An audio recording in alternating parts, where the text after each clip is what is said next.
hingga detik ini masih belum ada satupun arkeolog yang berani membongkar makam Qin Shi Huang, yaitu makam kaisar pertama Tiongkok. Qin Shi Huang adalah kaisar pertama Tiongkok yang berhasil menyatukan seluruh wilayah China.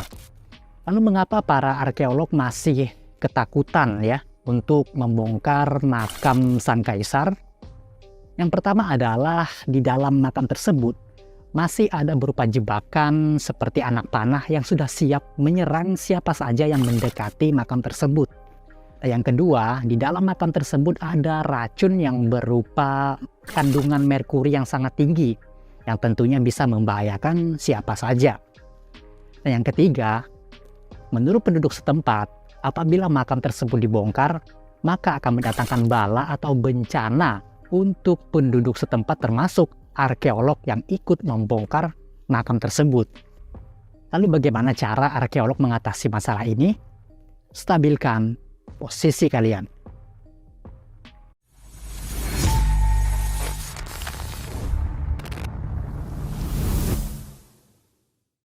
Makam Qin Shi Huang adalah sebuah kompleks makam yang terkenal di Tiongkok yang dibangun untuk menghormati kaisar pertama dinasti Qin, yaitu Qin Shi Huang. Dia memerintah Tiongkok dari tahun 221 sebelum Masehi hingga 210 sebelum Masehi dan terkenal sebagai penguasa yang menyatukan Tiongkok untuk pertama kalinya. Makam Qin Shi Huang terletak di Lishan atau Gunung Li, sekitar 35 km timur Laut Xian, Provinsi Shanxi, Tiongkok.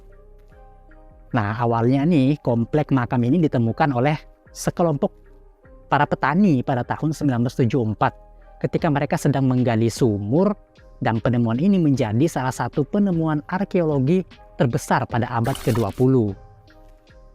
Kompleks makam ini terdiri dari struktur utama dan area sekitarnya. Struktur utama yang dikenal sebagai kuburan timur atau kuburan Kaisar Qin belum benar-benar diekskavasi secara menyeluruh karena teknologi yang tersedia saat ini tuh bisa dikatakan masih belum mampu ya. Tetapi area di sekitarnya telah diekskavasi dan memberikan banyak wawasan tentang kekayaan dan kompleksitas makam tersebut. Di area sekitar makam, arkeolog menemukan ribuan patung perunggu berukuran penuh, dikenal sebagai prajurit terakota, yang terdiri dari ribuan patung tanah liat berukuran manusia, menggambarkan pasukan kekaisaran, kendaraan perang, dan kuda. Selain tentara terakota, makam ini juga dilaporkan memiliki sistem perlindungan yang kompleks dengan perangkap dan jebakan untuk menjaga makam tetap terlindungi. Meskipun demikian, makam utama dari Qin Shi Huang belum digali karena diyakini bahwa ada banyak harta karun dan perangkat lainnya yang terkubur bersama kaisar. Patung-patung ini mewakili kekaisaran yang melindungi kaisar di dunia bawah. Patung-patung tersebut sangat realistis dan dianggap sebagai salah satu peninggalan arkeologi paling mengesankan di dunia. Selain patung perunggu, ada juga banyak artefak lain yang ditemukan di kompleks makam ini, termasuk senjata, alat-alat, perhiasan, dan banyak benda berharga lainnya. Penemuan ini memberikan pemahaman yang lebih baik tentang kehidupan dan kekaisaran pada pemerintahan Qin Shi Huang.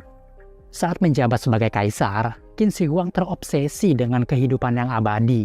Setiap detik kehidupan kaisar selalu dihantui dan ditakut-takuti dengan yang namanya kematian. Untuk merealisasikan ini, kaisar memerintahkan pejabat, ilmuwan, dan penjelajah China menyebar ke luar negeri mencari ramuan ajaib panjang umur.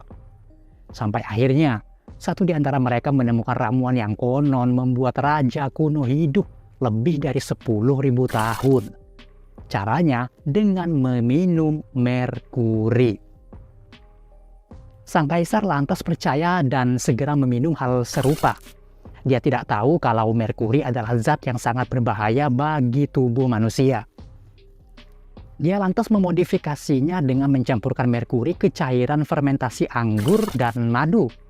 Ramuan ini kemudian rutin diminumnya. Tak lama setelah rutin menenggak ramuan itu, sang kaisar mengalami delusi. Delusi ini adalah yakni kondisi di mana penderitanya tidak dapat membedakan hal yang nyata atau tidak. Sang kaisar kemudian bertemu dengan ketakutan terbesarnya, yaitu kematian. Alih-alih berusia panjang dan tidak mati, ternyata sang kaisar meninggal di usia yang sangat muda, yaitu 49 tahun. Obsesi sang kaisar untuk tetap abadi tak berhenti sampai di situ. Obsesi ini diteruskan penguasa lain dengan membanjiri area bawah tanah pemakaman sang kaisar dengan merkuri. Tujuannya agar makamnya tidak terjamah dan tidak dirusak sama sekali. Menurut salah satu arkeolog terungkap kalau udara di area pemakaman sang kaisar sangat tercemar oleh merkuri.